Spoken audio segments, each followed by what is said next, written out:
The countdown is on in Europe. This is Bloomberg Markets European Close with Guy Johnson and Alex Steele.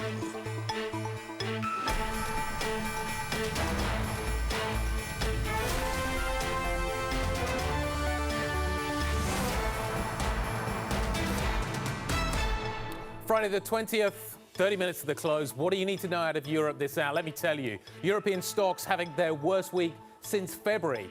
Could be worse, though. Hong Kong entering a bear market as Beijing unveils a new data privacy law that delivers another blow to Chinese techs. Not so fast. The UK says it will take a more detailed look at Nvidia's purchase of Cambridge-based ARM on competition grounds. Nvidia didn't really talk about this on the call over the last few days. And AstraZeneca is going to seek regulatory approval for its new antibody cocktail after a study indicates that it sharply reduces the risk of developing COVID symptoms. We're just talking to Dr. Rutherford about this. He says we're underprescribing, apparently, therapeutics at this stage. Markets, you know what, we're up. It's been such a turbulent week. It was always going to finish on a high note, wasn't it? We're up by around 0.3%. Euro dollar is actually a little bit bid as well, but we are below 117.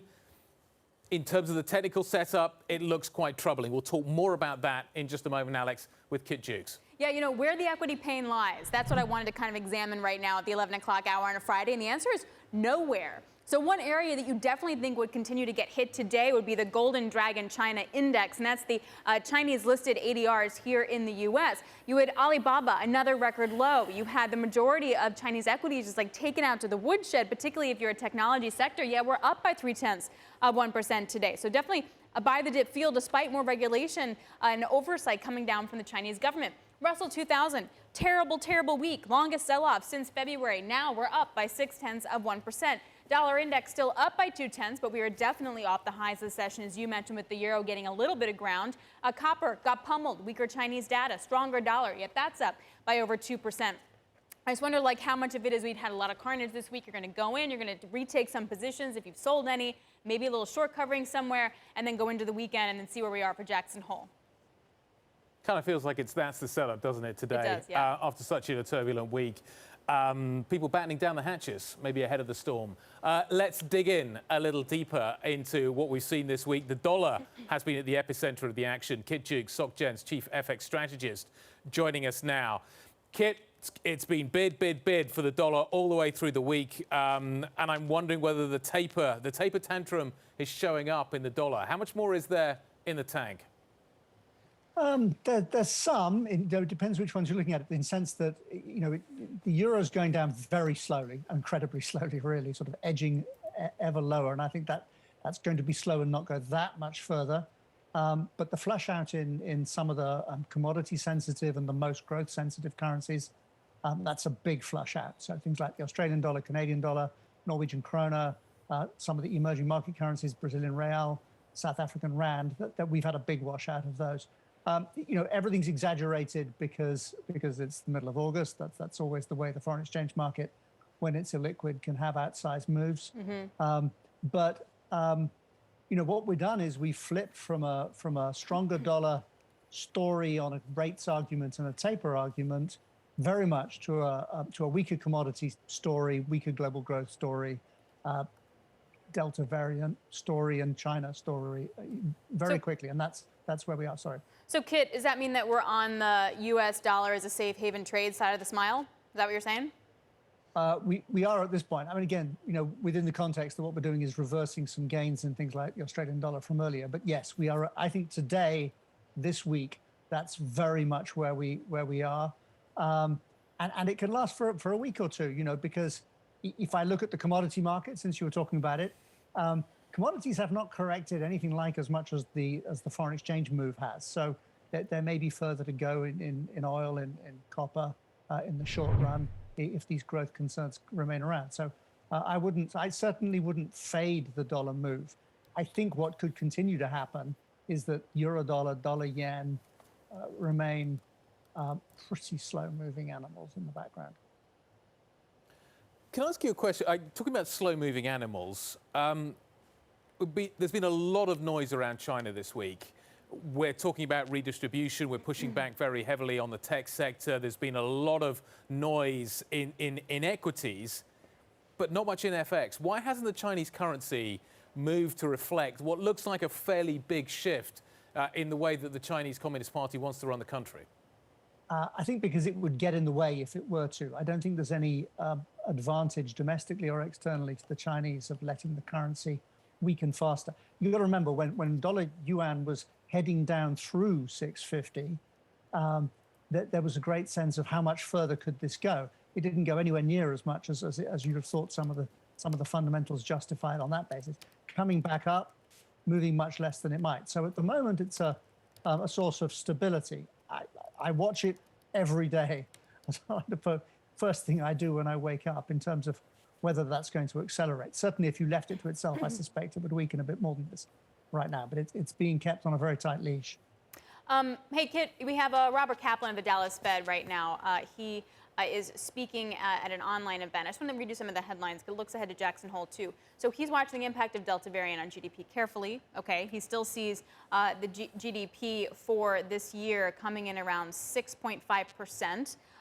He sees broadening price pressures to 2.5% PCE in 2022, and he sees 2021 PCE rate ending on the high end of 3.9%. What's the right trade going into Jackson Hole right now? The right trade is whatever trade looks for any decision on tapering, for example, any hints on tapering to be really kicked into the long grass until the September 22nd FOMC. In other words, the right trade is the trade that says that they are going to buy themselves 3 weeks of time to see how the Delta variant plays out and how hospitalization data play out. And so then we'll just move on to the peril number. So I think that could be more turbulence because we'll continue to be uncertain, nervous, and then summerish until we get the next solid piece of information. So I'm not buying risk currencies or assets in that period. So just in terms of the data that you will watch during that period to get an idea of what is going on, because Kaplan was one of the first to come out and talk about tapering. He's now caveating that because he's watching what is happening with Delta, and that is causing him some concern. And we've talked throughout the show about people delaying return to office. We're certainly seeing restrictions not being rolled off in the way that they were expected to. Kit, do I just look at what is happening with cases and hospitalizations and make market judgments based on that? Because the data at the moment is too rearview mirror to give me a guide as to what is happening with the economy right now. Yes, I mean, we'll get PMI data out starting on Monday in Australia, around the world, and we'll see. But that's going to be softer. We know that that's where we are, so it doesn't tell me very much, and I don't get a lot more. I'd have to say, all the data we are getting, rearview mirror or not at the moment, undershoot retail sales in the UK, soft CPI still in Japan to go with soft CPI in the UK. So a debate about, how much of inflation problem there is. If we were just hawk-eyed and sort of short-termist on everything, we'd say tapering doesn't get talked about until the story changes. So when does the dollar start to reflect this overshoot? Because, 4% PCE inflation rate potentially end of 2021. That's some serious overshoot. Well, the challenge for the dollar is going to be that if the U.S. has more inflation than everybody else, in other words, if the U.S. it's the one country which is really hot on inflation. Nowhere else is inflation anything like that dramatic in terms of sort of G10 countries anyway. I'm not sure that easy monetary policy and higher inflation and deeply negative real rates is forever stronger for the dollar. What's driving it really just away from the short-term risk sentiment is the belief that the Fed can escape the zero bound when the ECB and the Bank of Japan have no chance of doing so.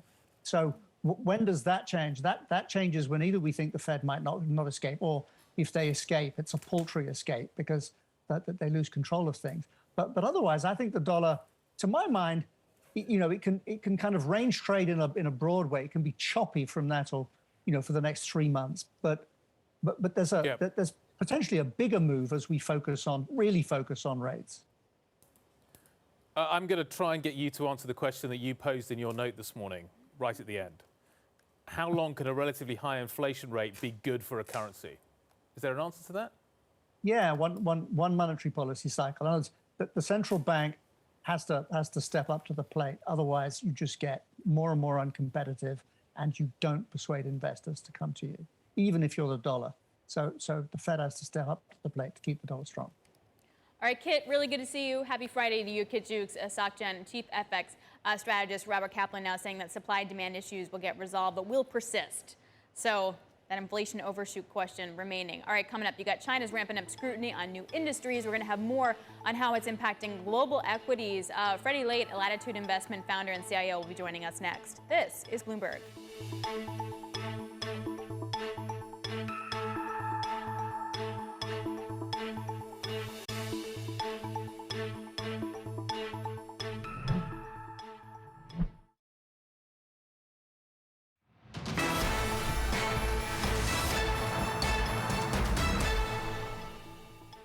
Live from New York, I'm Alex here with Guy Johnson in London. This is Bloomberg Markets. Guys, I want to update you on the headlines that are crossing from Robert Kaplan on an online event.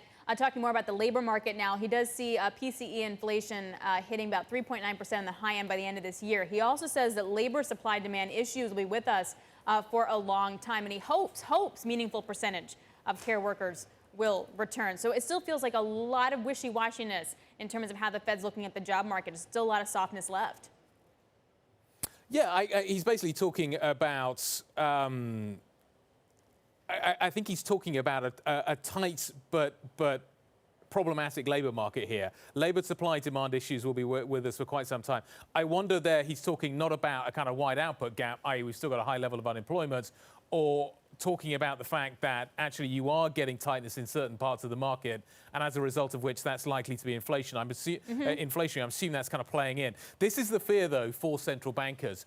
The kind of the first round effects, what we're seeing in terms of shortages, the supply chain issues, that could be temporary and that could fade. But if the labor market gets sticky, this is where life is going to get tricky, I think, for central bankers, because that is the kind of second, and this is what the Bank of England's talking about as well.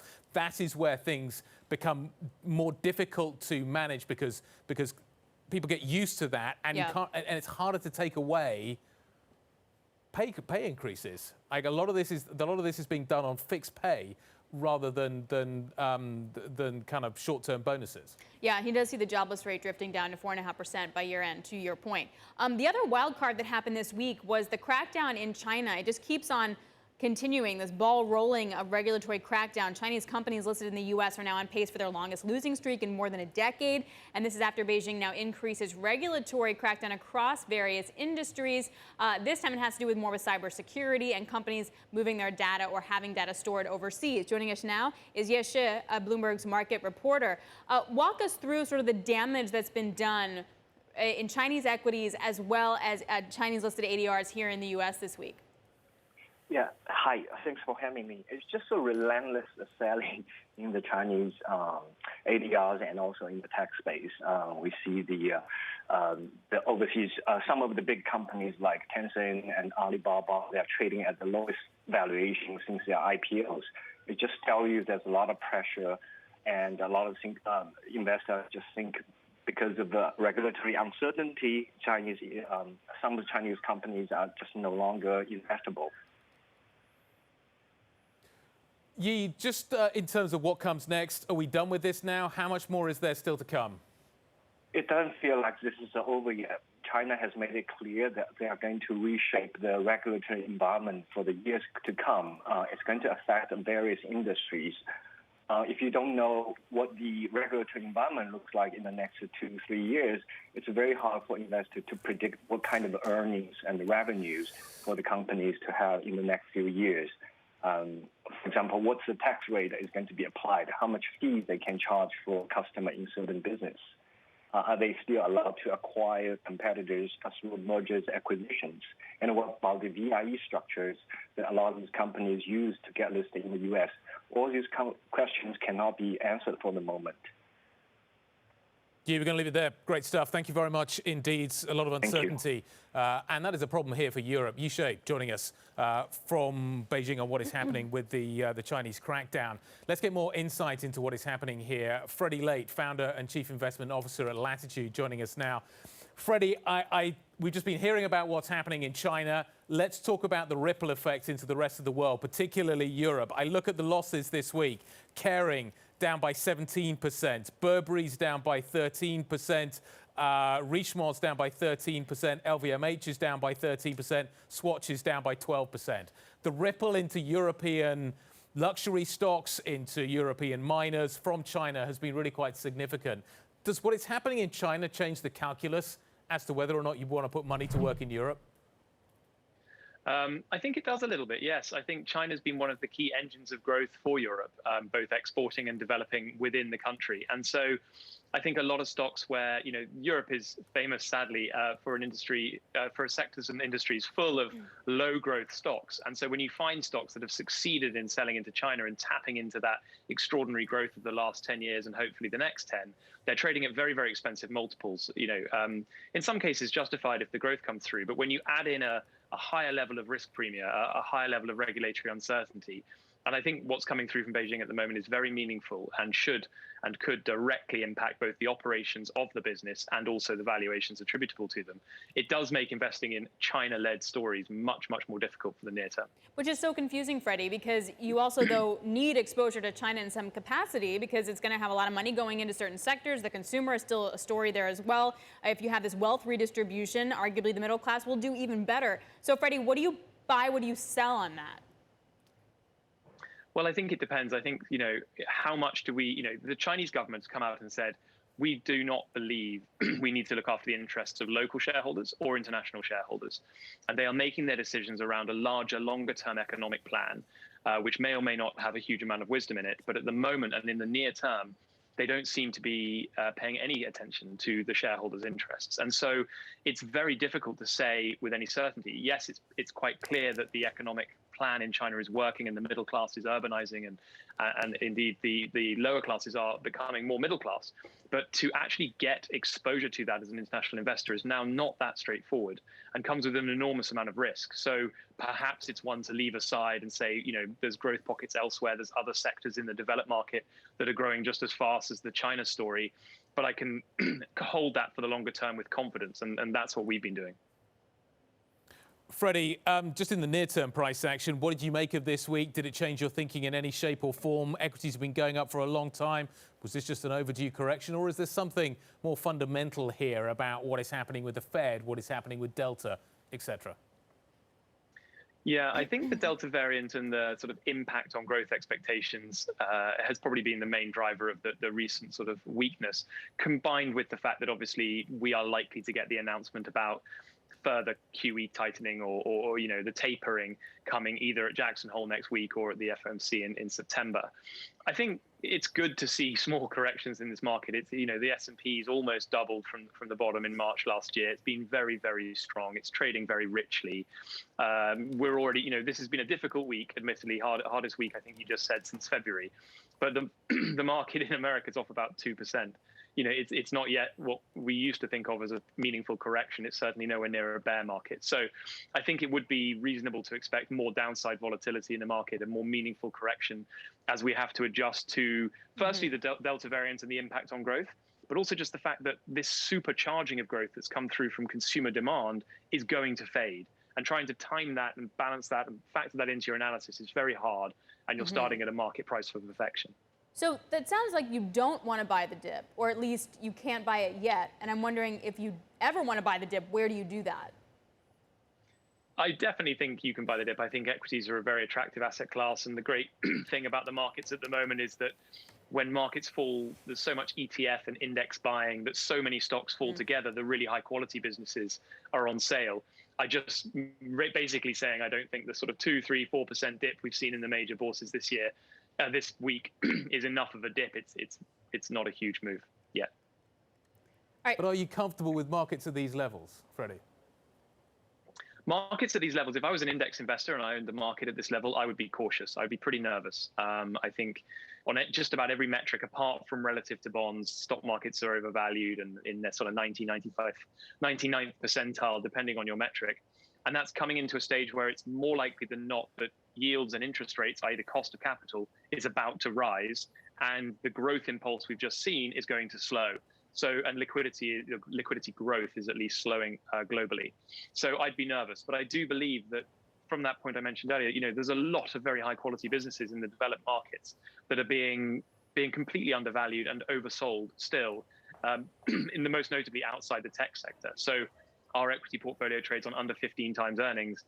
That is not a worry in that scenario. And I think you can still build portfolios that will withstand this. And stocks are a very exciting opportunity if you can do so. Freddie, really appreciate it. Really wonderful stuff. Freddie Lade, a founder and chief investment officer over at Latitude. This is Bloomberg.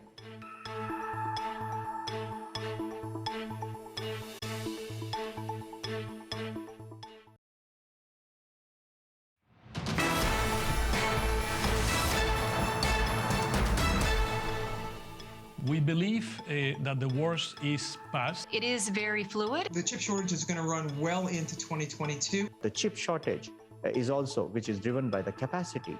Already the actions has been taken by our suppliers, and this will also go away. Microchips are the center of most of this activity, but we're seeing a wide range of supplier disruptions due largely to continued outbreak of COVID. We do think we'll probably be into at least mid-22 until we start to see supplies rebound. Whether this will go away in short term, I don't think so. We've seen shortages of somewhere between 5, 10 to 20% maximum production compared to our initial plans. That was top automakers and analysts there on the chip shortage, speaking to Bloomberg over the last few days. And Guy, IHS Markit says that the global shortage of semiconductors could actually cut worldwide auto production by as many as 7.1 million vehicles this year. That's a lot.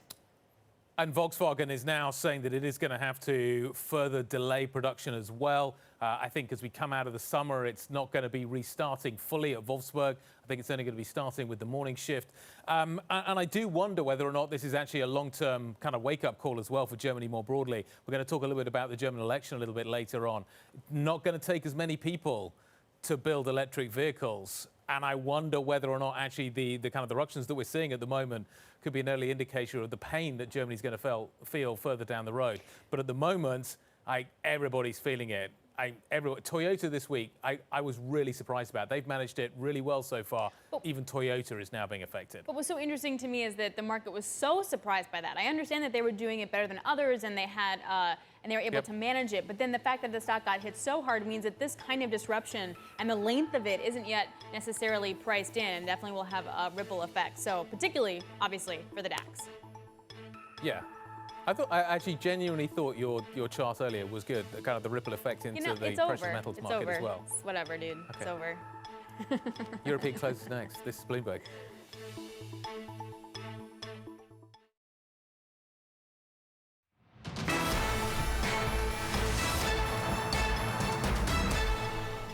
So we're wrapping up the worst week for European equities since February with a positive session, largely across Europe. As you can see, FTSE's up, CAC's up, DAX is up.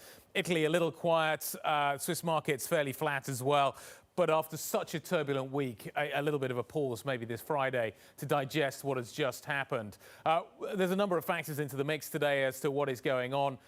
We are certainly seeing a little bit of a kind of front foot situation developing, not just in equities, but also in some of the currency market as well. Take a look at euro dollar, for instance. It is bouncing back a little bit.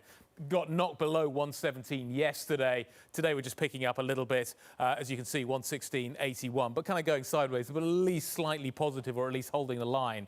But let's kind of take a step back and see what has happened over the last 5 days. As I say, European equities suffering their worst week since February. I guess not a massive move. We're down by 1.5%. It really kind of kicked in over the last couple of sessions. Was it what was happening in China? Was it the Delta variant? Was it those Fed minutes? It's hard to pin it down exactly, just a combination of all of those factors, I think, coming to the fore. But certainly we have waited for quite some time for some sort of a correction. I'm not even sure the 1.5% really qualifies. We'll wait and see what comes next week. I just want to kind of walk you through the price action, though, and what has happened in some of the individual names, because I think this is indicative. As we were talking to Freddie Lade from Latitude a little bit earlier on, the kind of the growthier names that have done well in Europe, the names that have done well in China, the luxury sector has been right at the epicenter of the action of that trade, and the CAC 40, as a result of which, has outperformed on the back of these names. This week, they really suffered. The pushback by China on conspicuous consumption, the kind of the redistribution narrative that is developing out of Beijing, certainly having a big effect on these stocks. You take a look at what has happened. Kering, down by 17%. Burberry down by 13%. I ran through these names earlier. Moncler, LVMH, Swatch, Christian Dior, Richemont, all down there, all kind of double-digit losses this week. So a significant amount of money being knocked off. Has it been the reflation trade, the kind of the work from home trade that has worked better this week? Maybe. HelloFresh trading a little bit to the upside. I'm going to talk about Marks & Spencer in just a moment. Really good numbers today. The first upgrade we've seen in terms of guidance from Marks & Spencer's this century. That tells you maybe that the positive news isn't quite over yet when it comes to the retail story here in the UK. But they are talking about significant uncertainty. Today's retail sales numbers really quite weak. Let's kind of walk through the price action. I want to get to Marks & Spencer in just a moment. I want to start, though, with AstraZeneca. Going nowhere today, but it's a highlight, I think, for a lot of people, that it's talking about a new therapy for COVID-19 that it sees it's going to push forward with regulators to get approval for. This is kind of where I think some of the action is going to turn to now. We were talking to a doctor a little bit earlier on out in California, talking about the idea that maybe we're underusing some of the therapeutics. They're not being prescribed enough. Keep an eye on Astra on the back of that. Let's come to Marks & Spencer. Here you go, a 14% move. I think everybody was a bit surprised. We've got really bad retail sales numbers earlier on this morning, and then Marks & Spencer comes out with these kind of blowout numbers and this upgrade. Everybody, I think, was just in a state of shock, as a result of which you get this massive push higher in terms of the share price. The other stock that I want to mention as well is what is happening with Morrisons. CD&R coming back with another offer. It looks like it's being accepted. We've got the Fortress story. Do they come back? Are the regulators here? Is the takeover panel here basically going to have to force an auction here? We will wait and we will watch. Remember that the CD&R story is obviously on the front foot at the moment, but we have been flip-flopping between these two offers. And the stock, again, pushing higher and higher. 291 now for Morrison. Where does that one end? But retail, definitely a big focus here in the UK today, Alex. Yeah, Guy, let's unpack some of those retail headlines. Let's start with Marks & Spencer and then also what's going on with overall UK retail sales for July. Joining us now is Deirdre Hipwell of Bloomberg. So is it fair to say that Marks & Spencer's was like a reopening backward-looking look, and then you have the July retail sales that missed? Like, are we still at peak retail growth, or is there something else going on here? I mean, if we talk about July, first of all, I think part of what's happened there is people have just been going out to pubs and restaurants more, and we also had the European Football Championship, which meant fewer people were heading to the stores. And also bear in mind that in most parts of the UK, stores had reopened on April 12th, so a lot of that pent-up demand had already been splurged in the first few weeks after reopening. So I think July was just a bit of a dip. It'll be interesting to see what happens in August and September, and people would have also been on holiday. So I don't think we should necessarily read too much into July, because moving then to Marks & Spencer's, you could see that the last 19 weeks trading has been exceptionally good for Marks & Spencer's, which is why they've raised their profit outlook. Yeah. I think we were all in a state of shock about that. Let's talk a little bit about what is happening with Morrison. It's been a long time since we've seen good news from Marks & Spencer in this kind of way. Let's talk about Morrison, though, and what is happening here.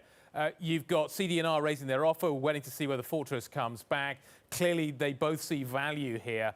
How does this ultimately end? Do you think the regulator is going to have to step in? The takeover panel is going to have to step in? Are we going to see some sort of forced auction?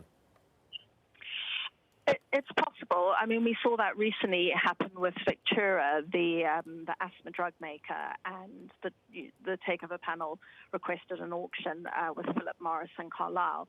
At the moment, there's no indication that that is the way it's going.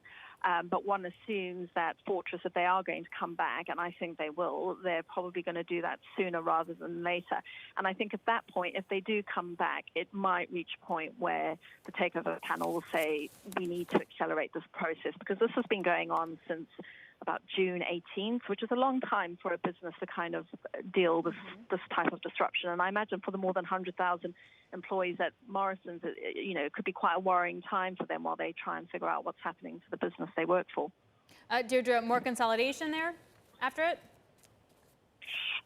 It's possible. I mean, we've already seen Asda. Walmart sold out of Asda. They still have a minority stake. We've obviously seen what's happened or is happening with Morrisons. And, you know, bringing us back to Marks and Spencer's, they've got a very big food business, which is doing exceptionally well. There's always been speculation that Marks and Spencer's could end up hiving off its food business or potentially, you know, facing some kind of offer for that. So I definitely think food retailing is going to be a very interesting space over the next few months. Just in terms of the mechanics of what is happening here, CD&R, Terry Leahy, who used to run Tesco, is on the board. A number of those that run Morrison currently are ex-Tesco. In terms of the relative opportunity here for both companies, is it perceived as being reasonably balanced? Does one company or the other potentially have greater opportunity to sort of generate value out of this? It's interesting, obviously, the CD&R also have the petrol stations on the portfolio as well. Kind of, how does it stack up sort of mechanically in terms of the opportunity to get greatest value? Well, that certainly would be CD&R's view, that they would be able to they would be a better owner for Morrisons, because their argument is that they've done far more deals in the UK than Fortress, and also they do have the potential synergies of linking the Morrisons business with Motor Fuel Group. And of course, that was one of the driving motivations for the Asda deal and the Issa brothers who took control of Asda, because they also have a large petrol forecourt business. So that's certainly a motivation. But on the Fortress side, I mean, they've done tremendously well with their acquisition of Majestic Wines. And it's not only about the petrol stations for Morrisons. There's huge growth for driving online, for driving their wholesale business, because they are one of the few supermarkets which also makes a lot of what they sell. So I think in terms of the value you can extract from the business, I think both private equity firms at this point, I think, is quite finely poised between them as to who would be the better owner. But certainly CD&R will be hoping that the Terry Leahy angle will help swing it in their direction, I guess. As you say, it could be finely balanced. Deirdre, thank you very much indeed. Bloomberg's Deirdre Hipwell on what is happening with UK retail. I want to return to the subject of what is happening with the Fed. Mr. Kaplan continues to speak at the event he is at right now virtually. But this is the critical line, Alex. If Delta persists, he may adjust his asset purchase view, i.e. the taper may need to be delayed. Kaplan was one of the first to talk about a taper, but he's now starting to review that based on the data he's seeing from what is going on with the Delta virus. What's interesting also, though, Guy, is that he says he doesn't know if asset buys are helping the labor market. So if we kind of know the Fed's okay to overshoot, the real concern is the labor market. If he doesn't see the asset prices helping it, then what's the point?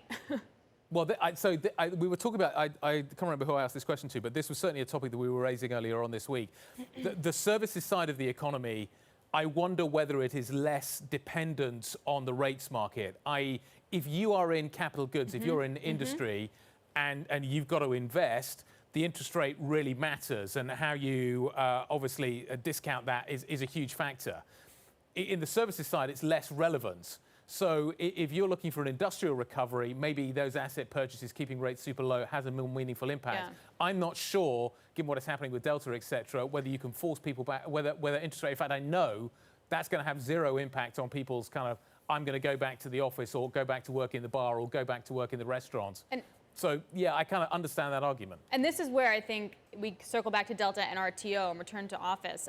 According to a memo, CIBC is now requiring staff to be vaccinated in order to return to the office. And the idea is that you require vaccinations, you do testing, and then you may have to close your office, or you may have to get people to stay at home, which we've seen from Apple, from IBM, et cetera. That's going to hurt those services businesses. That has nothing to do with the Fed buying assets at the end of the day. Yeah. It might help risky assets. It could help you buy a house, but not the actual service jobs for that bar you're talking about, or for the waiter in the restaurant. Absolutely, and people are concerned about breakthrough infections now. That fear is growing. Yeah. And you wonder whether that keeps people out of the office and potentially, well, maybe less so, out of the bar or the restaurant or the coffee shop. We'll wait and see. But I think it's an interesting argument as to kind of which side of the economy you're focusing on. Services, where we are seeing the growth in the labour market at the moment, my kind of thought would be that that's less rate sensitive and less certainly sensitive to those asset purchases. Let's take a look where European markets have closed. These are the final numbers on the week. Obviously a very difficult week for European equities. Today we are higher. On the week, we have been lower. Over the last 5 days, for instance, you've got the CAC 40 down by 3.91%, the FTSE down 1.81%, the DAX only down 1%. It's obviously been very much focused on what has happened with some of these luxury stocks, but today we bounce a little bit. All right, well, coming up, we got the German Chancellor and Russian President Vladimir Putin holding discussions on Afghanistan and some other big issues here. We're going to have more on that next with Holger Schmieding, a Bloomberg chief economist, and that's ahead, of course, just a few more weeks until the election in Germany. This is Bloomberg.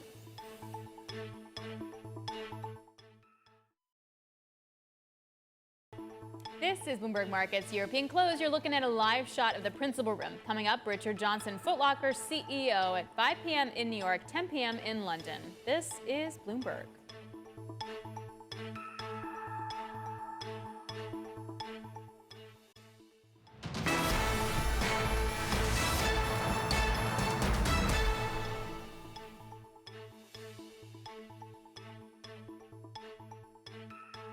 Nichtsdestotrotz muss man darauf sehen, dass we have to see now that the Taliban got more support than we would wish, and we have to now try and talk to them and to work towards a point where those whose lives are threatened and those who worked with Germany, for example, can leave the country.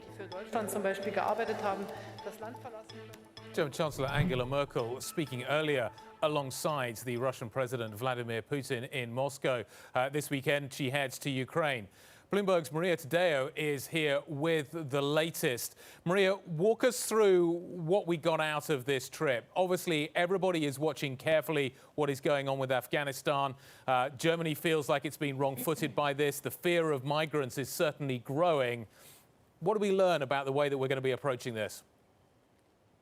Well, you know, when I watched that press conference between Angela Merkel and Vladimir Putin, and it's also always worth highlighting that Angela Merkel has a very unique profile when it comes to Russia. She's someone who grew up in East Germany. As you know, she is fluent in Russian and has been in power almost as long as Vladimir Putin. So they do see eye to eye. They don't agree, but this is someone that he respects. Now, in terms of that press conference that they just did, it's interesting to note that she said we have to accept the Taliban to some extent have way more support than we anticipated, and this is now purely operational. This is about getting the people out of the country, both European nationals and the staff that has worked for them, that is local staff. So the situation, as you can see, it's not even political. There's been no political debate as to what happens next. It's purely about the practicalities and the operational details. How do we get all of these people out in about 10 days? All right, Maria, thank you very much. Bloomberg's Maria Tadeo joining us there. And all of that really the backdrop for the next couple of weeks before the German Chancellor election. What does it mean when we have also PMI data coming out next week, sort of the sentiment read as well from Germany? Well, Holger Schmieding, a Berenberg chief economist, joins us now. We get PMIs Monday. We get the IFO German confidence data next week as well. What are we going to learn about the sentiment in Germany as we head towards the elections? Well, we'll probably learn that sentiment is still very optimistic, but that there is a bit of a dip near term, reflecting much more supply shortages globally, and to some extent the rise in the infection rate in Germany from a low level, but the rise much more than, say, concerns about Afghanistan and other issues. And the election probably not yet plays a major role in sentiment. Okay. What do you think is going to decide this election? Is it going to be what is happening with Delta? Is it going to be what's happening with migrants and the fear of Afghanistan? Is it going to be the economy? Can you give us a read on what you see kind of happening and the key kind of drivers of all of this? I should probably throw climate in as well. Well, none of these issues at the moment seems to be decisive. On Afghanistan, it's hard to say which way it will impact the election debate. There is a bit more discussion about migrants, and hence that may help a little bit the right-wing AfD, but there is an almost universal consensus that Germany has a duty and should take on those Afghans that supported the German forces and German aid agencies. So in that sense, it's not such a hotly contested issue. The real issue at the moment is that the party that under normal circumstances would come clearly ahead, the Conservatives, have a candidate for the chancellorship, Mr. Laschet, who recently has been seen as having been lackluster, making a few mishaps. So in a way, the real issue is whether Mr. Laschet can correct this impression. And if so, we'd still probably be heading for a victory for the Conservatives, that is Angela Merkel's party. But the outcome now is unusually open due to the plunge in support ratings for Mr. Laschet.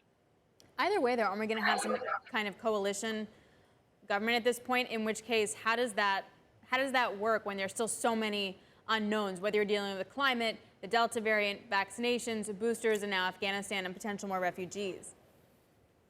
Well, to some extent, it will work anyway, as on many of these issues, there is not quite, but sort of enough consensus between the mainstream parties that it will kind of work. The real issue at the moment is, and probably for quite a while, that come election night, we may not know much about the coming government. As opinion polls now stand, what seemed to be the most likely combination, namely a two-party coalition between the Conservatives and the Greens, would be short of a majority. And hence, Germany would probably need a three-party coalition, something it hasn't had before. And as there are many options for three-party coalitions, it could take months until we actually learn which three parties will agree on a coalition and who would then be chancellor. So elevated uncertainty for quite a while might be the first outcome of the German elections. Holger, Germany is very exposed to what is happening in China. I'm trying to understand what is happening in China. I'm trying to figure it out. I'd be interested in your perspective. French luxury stocks have been hit hard this week, but I'm also wondering whether, if we are going to talk about redistributing wealth, a more middle-class focus coming out of the government in Beijing, whether or not actually you want to drive a BMW or a Mercedes. I'm wondering what the impact is going to be on the German economy as well. Well, first of all, figuring out what is happening in China is indeed a difficult thing, and we, from a European perspective, probably can't add too much on those internal details of China.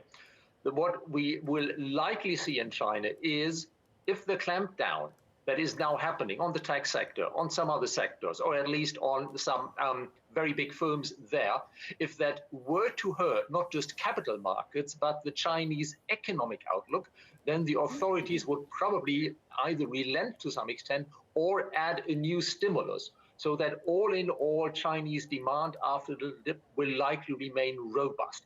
I do not yet see signs that this clampdown will go as far as reaching, say, the average client of German car companies and of French luxury goods. It may just be the very, very top end that is really affected. So at the moment, I do not yet see that as a reason to rethink the German or French economic outlook significantly.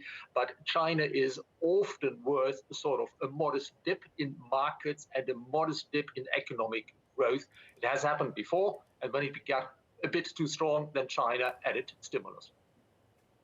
Holger, always a pleasure. Have a great weekend. Thank you very much indeed. Holger Schmieding of Berenberg. This is Bloomberg.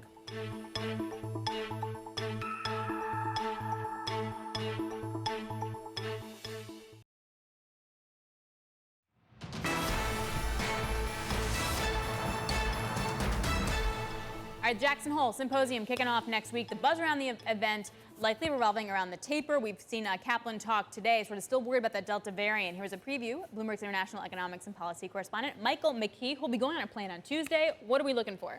Interestingly enough, it may be more interesting than we thought, because you never say that. We figured that there wasn't going to be anything on tapering, but now they may have to incorporate COVID into it. So we'll keep an eye on it. This isn't going to make Twitter, but I did do my own meme today. Jackson Hole meme. The Fed tapering plans. In other words, what we were thinking. This is the Michigan sentiment. This is Philadelphia Fed. That's the Empire Index. And you can see the how it's going now part. Obviously, all have taken a dive on COVID concerns. And so, therefore, the Fed may have to worry about it. Now, the good news for you is that Jay Powell isn't going. So he is going to talk virtually from Washington to the conference. So you can probably stay on Nantucket or out in the Hamptons. Alex can go back to Montauk. He will be live on Bloomberg Television, 10 a.m. Eastern Time, 8 o'clock Mountain Time. mountain time. Mike McKee, that sounds very glamorous. Thank you very much indeed. I think it's going to be a great deal of fun. Mike's not going alone. A whole team of people are going out. We're going to have some great coverage. I've forgotten about Montauk, by the way. I hadn't brought that up enough in this hour. Talking about Alex's weekend with the storm coming up. What else we got coming up apart from the big storm, Henri, that is going to hit Montauk this weekend? Monday we get UK, US and Eurozone PMI data. Tuesday, Kamala Harris is in Asia. Wednesday, UK travel restrictions will be reviewed. Alex, then we get to Jackson Hole. And I think we get personal US consumption data on Friday. So I'm looking forward to that. Anyway, what do we got coming up? Liz Schuler, AFL CIO President, joining Balance of Power.